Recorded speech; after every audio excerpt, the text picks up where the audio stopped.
भगवान की जय, सब संतन की जय, सब भक्तन की जय। जय जय श्री राम, जय जय श्री राधेश्वर। नमः पार्वती पते हर हर महादेव।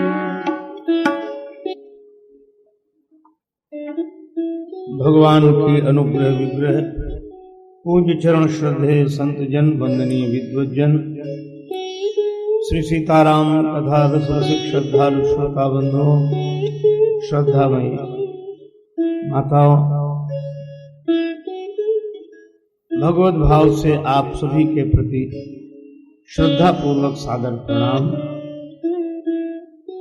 साथ ही साथ यह निवेदन भी हम लोग श्री हनुमान जी महाराज आदिराज की भावमयी उपस्थिति में भगवान श्री सीताराम जी की मंगलमयी कथा का गायन श्रवण लाभ प्राप्त करें, उसके पूर्व बड़े प्रेम से श्री भगवान नाम संकीर्तन मिलजुल कर मस्ती के साथ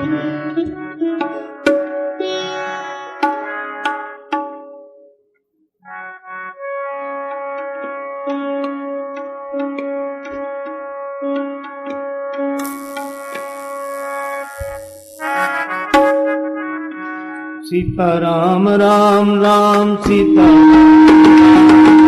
सीता राम राम राम, सीता राम राम राम राम, सीता राम राम राम,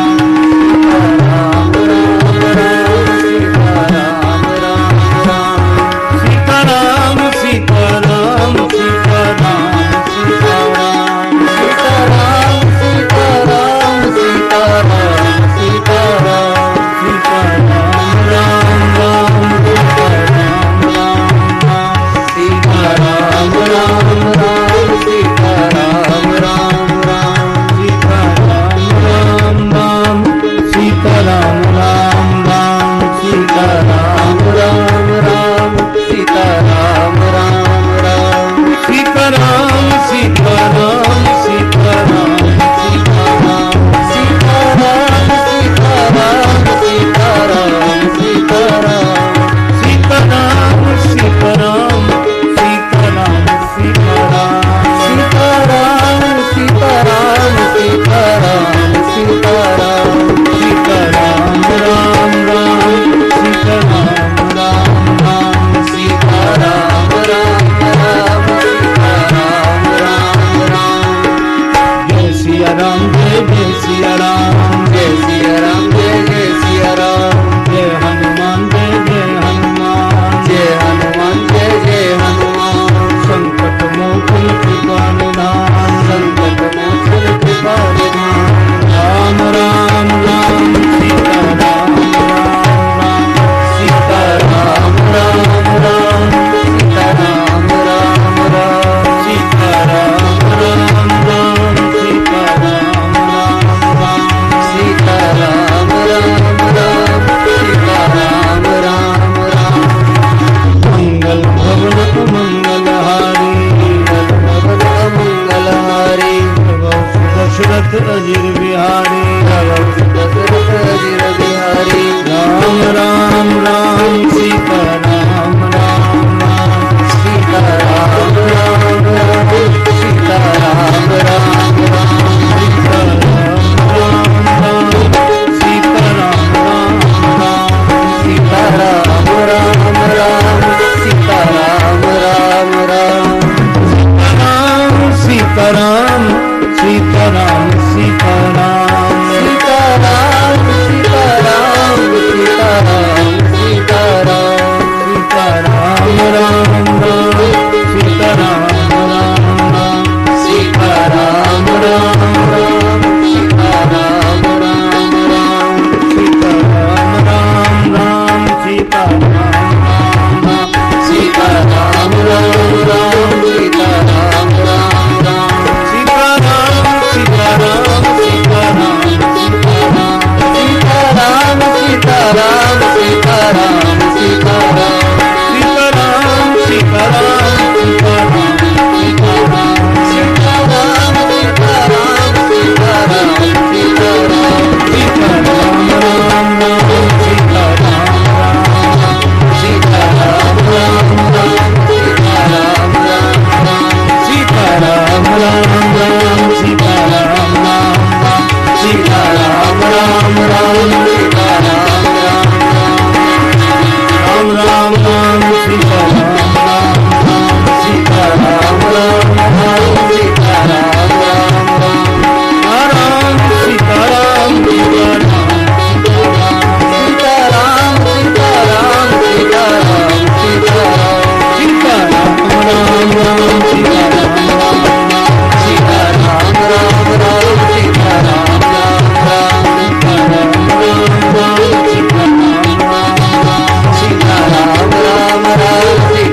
सीताराम जी महाराज की जय।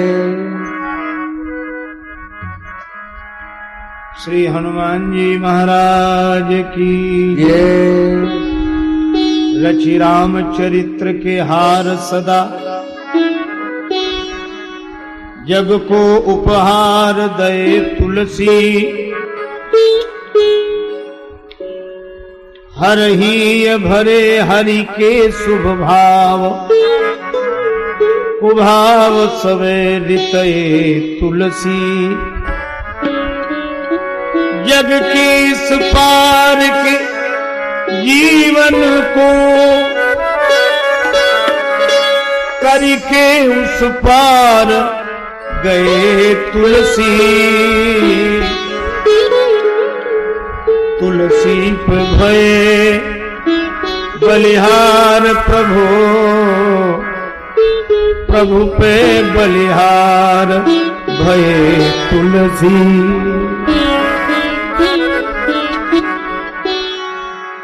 ताप हरत तुलसी जगत, ताप से पीड़ित व्यक्ति यदि स्वस्थ होने के लिए उपाय पूछे वैद्य से, तो वैद्य जी कहते हैं कि श्री तुलसी दल का काढ़ा सेवन करो। ताप हरत तुलसी जगत, और ये तुलसी तमहर करत प्रकाश। तो दो तारन तरन है तुलसी तुलसीदास। दोनों के द्वारा लोक कल्याण का कार्य हुआ, तो भगवान ने दोनों को अपने हृदय में बसाया।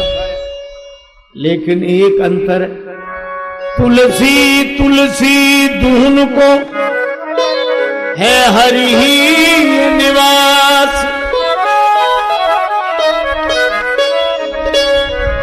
परंतु तुलसी उर बाहर लसे, भीतर तुलसीदास।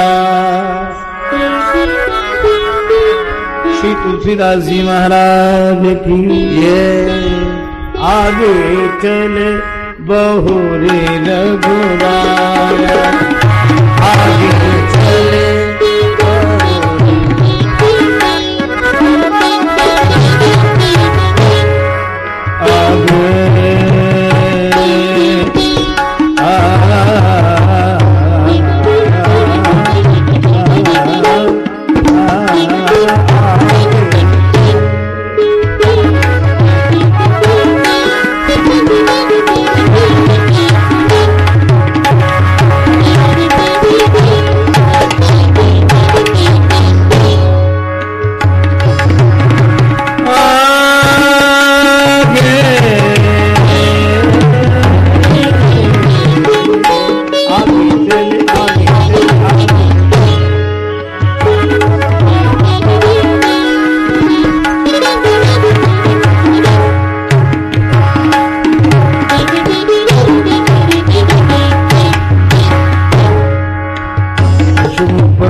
आगे चले आगे चले आगे।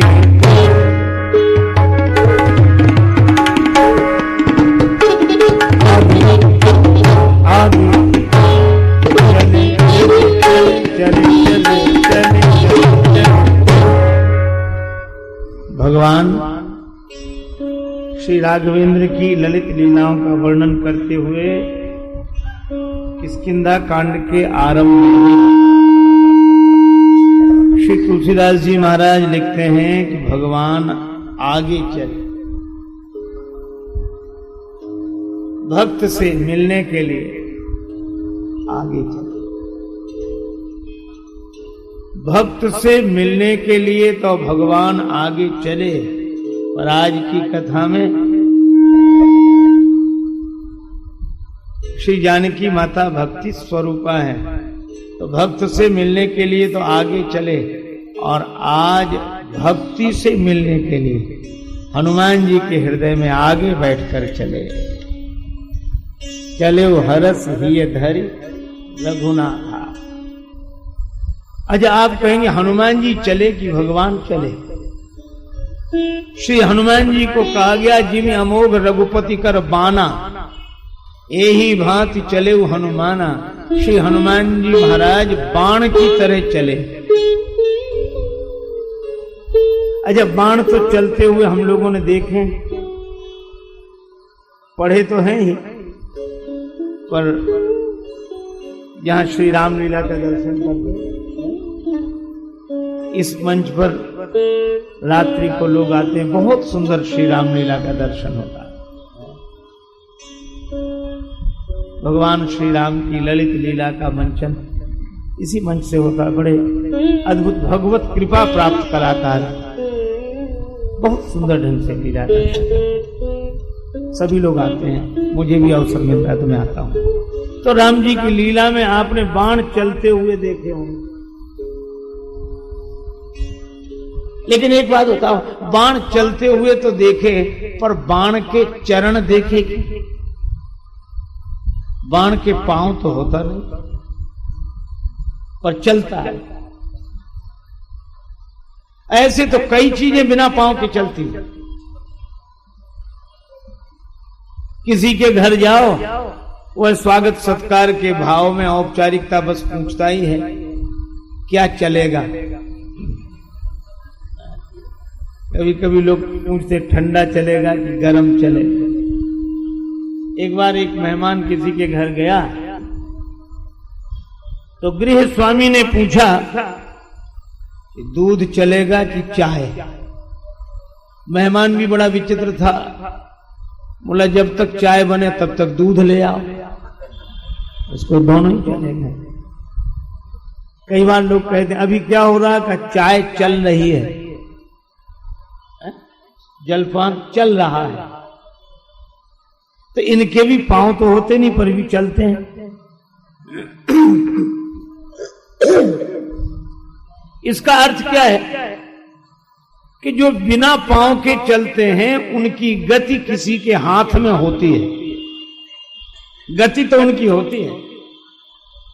चाय चलती है तो उसके भले ही पांव ना हो, पर जिसके द्वारा चलती है चाय की गति उसी के हाथ में है। लोग जलपान करते हैं तो जलपान के भले ही चरण न हो, पर जलपान करने वाले के हाथ है। और कितना बढ़िया संकेत है कि गति तो हो और गति का साधन ना हो। किसी ने बाण से कहा कि तुम चलते हो पर चरण नहीं है, चलना गति है, चरण गति का साधन है। गति तो होती है पर गति का साधन नहीं है। बिना साधन के गति हो जाए क्यों होती है? तो बाण ने कहा कि हमारी गति हमारे साधन चरण के अधीन नहीं है, हमारी गति तो उनके हाथ के अधीन है जिनकी तरकस के हम बाण हैं। और इसी को श्री तुलसीदास जी कहते हैं, गति राम ही सो रति राम ही सो। अच्छा, बाण ठिकाने पे लगे तो बाण को प्रसन्नता नहीं, न लगे तो बाण को दुख नहीं। ये तो प्रसन्नता और दुख बाण को नहीं, बाण चलाने वाले को। तो बाण के माध्यम से चलाने वाला ही तो चलता है। इसीलिए श्री हनुमान जी तो चलते हुए दिखाई दिए, पर चला कौन? आगे चले। आप कहेंगे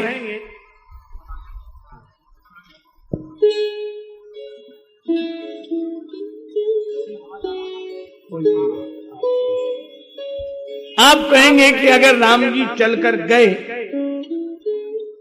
तो प्रमाण कहां कि श्री राम जी गए? बड़ा सुंदर प्रमाण है। आपने देखा होगा जैसे कोई यहां घोषणा करे कि अब इनकी बात सुनो, तो घोषणा करने वाला मौन हो जाता है, फिर जिसका नाम लिया जाता वो बोलता है। अगर वो हो नहीं तो बोले कैसे? तो राम जी गए। जब श्री हनुमान जी ने जानकी माता से कहा कि मां अब तक तो मैं बातचीत करता रहा, लेकिन अब रघुपति कर संदेश अब सुन जननी धरि धीर। अब श्री राम जी का संदेश सुनो। और उसके बाद हनुमान जी नहीं बोले, अस कह कपि गदगद भयऊ भरे विलोचन नीर। तो बोला कौन? कहेऊ राम। राम जी बोले, गए ना होते तो बोलते कैसे? कहेऊ राम वियोग तव सीता। अच्छा, गए तो कहां गए, किस तरह से गए? जास हृदय आगार बसई राम सर चाप धर। तो राम जी जाते हुए नहीं दिखाई देते हैं, पर जो भी जाते हुए दिखाई देता है वह राम जी की उपस्थिति और कृपा का ही परिणाम है। यह इस किष्किंधा कांड के कथा का रहस्य है। इसीलिए आगे चले भगवान है। यहां जामवंत जी कह रहे हैं, काचो साध रहा बलवाना, काचो साध है बलवाना,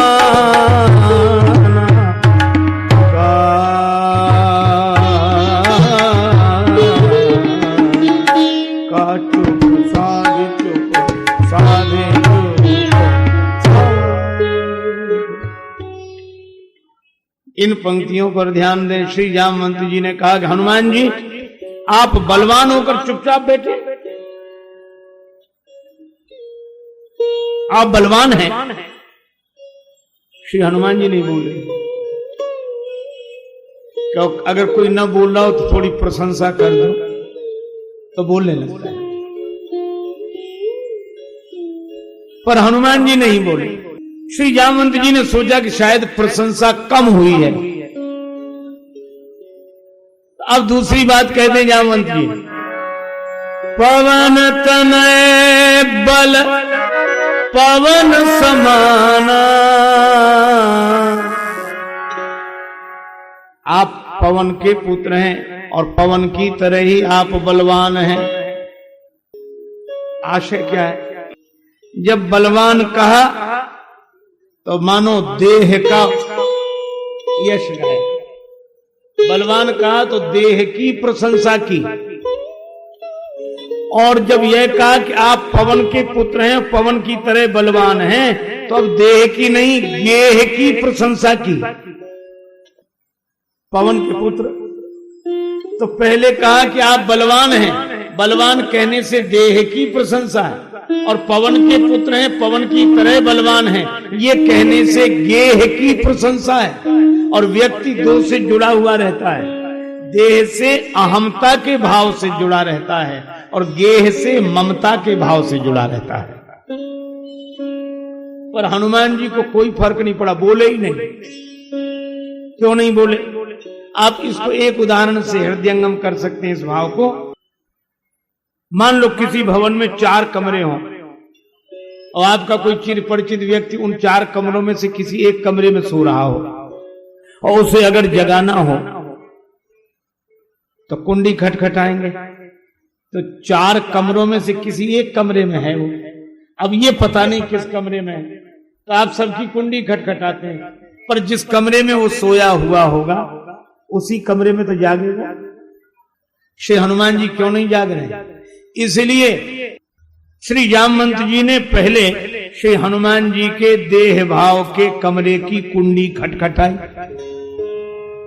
पर हनुमान जी जागे नहीं, क्योंकि उस कमरे में रहते ही नहीं हनुमान जी। इसका अर्थ अहमता में नहीं रहते। तो गेह भाव की कुंडी खटखटाई कि पवन के पुत्र हो, पवन की तरह बलवान हो, तो भी हनुमान जी नहीं जागे। इसका अर्थ है कि हनुमान जी गेह भाव के कमरे में भी नहीं थे। श्री हनुमान जी न अहमता में रहते न ममता में रहते, लेकिन जागे कब? जब तीसरे कमरे की कुंडी खटखटाई। अब ध्यान देना, तीसरा कमरा कौन सा? पहला कमरा तो देह भाव का चुप साधी रहा बलवाना, दूसरा कमरा गेह भाव का पवन तनय बल पवन समाना, और तीसरा कमरा राम काज लगी तब अवतारा, राम जी के कार्य के लिए आपका अवतार हुआ है। और हनुमान जी सुनते ही भय पर्वताकारा, इसका अर्थ है कि इसी कमरे में सो रहे थे। संकेत क्या? श्री हनुमान जी न देह भाव में रहते हैं न गेह भाव में रहते हैं, वे तो राम जी के नेह भाव में रहते हैं।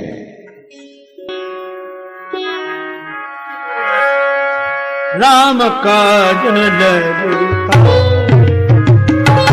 अवतारा राम काज सुनत ही भय पर्वताकारा।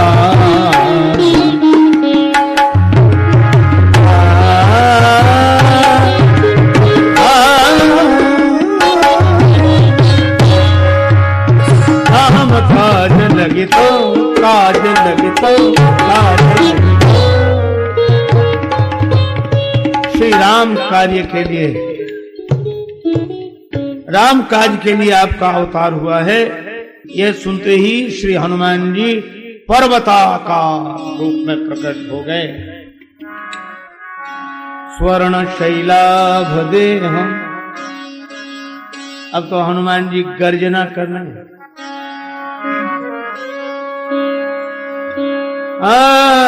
सिंहनाद करे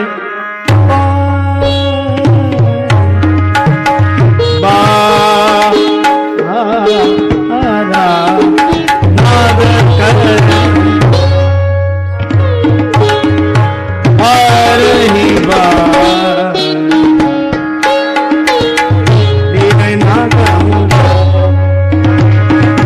चलने देगा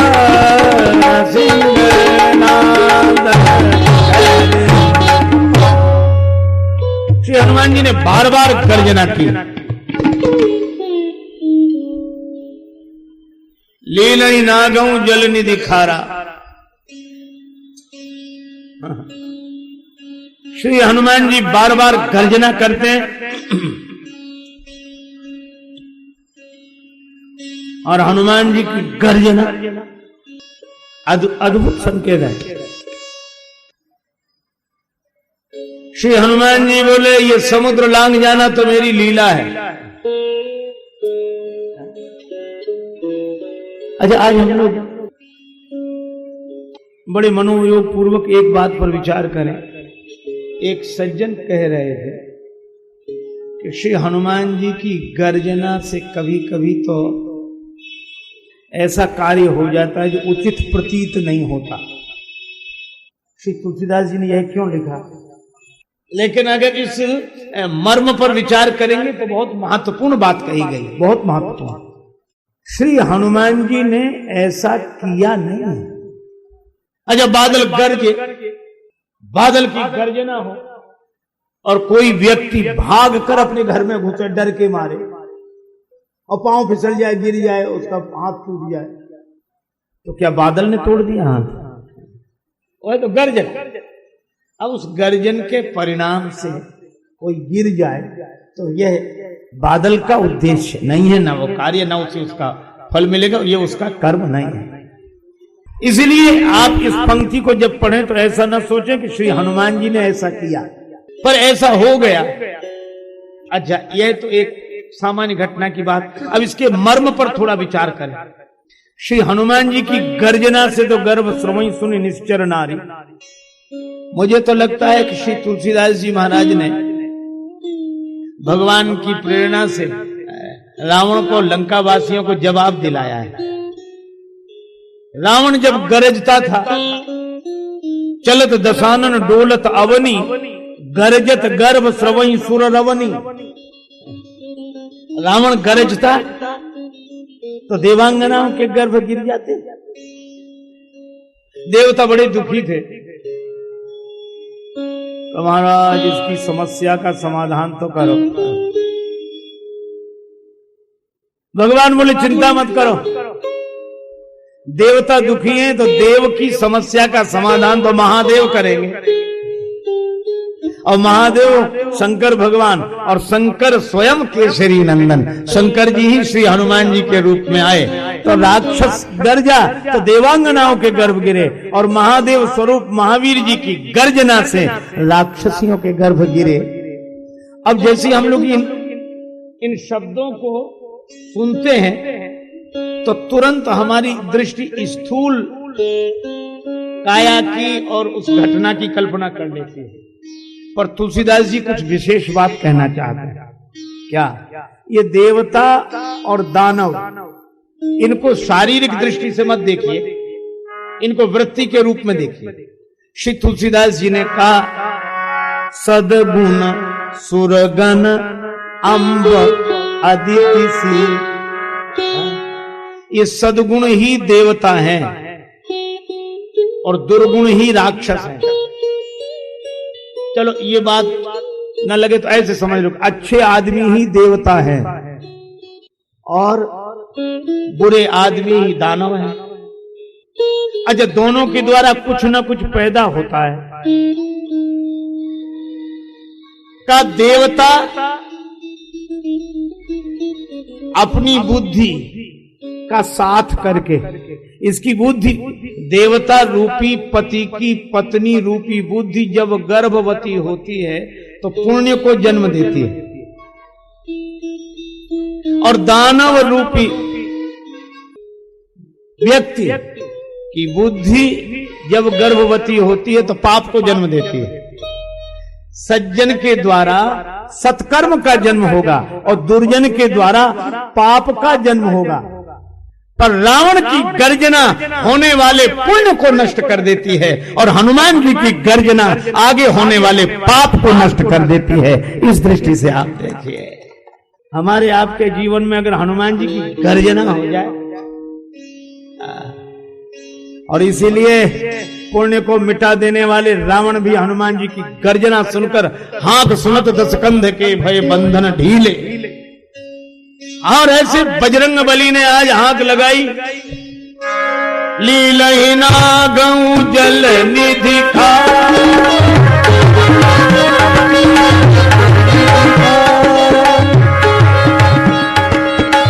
सहत सहाय राम नहीं मारी,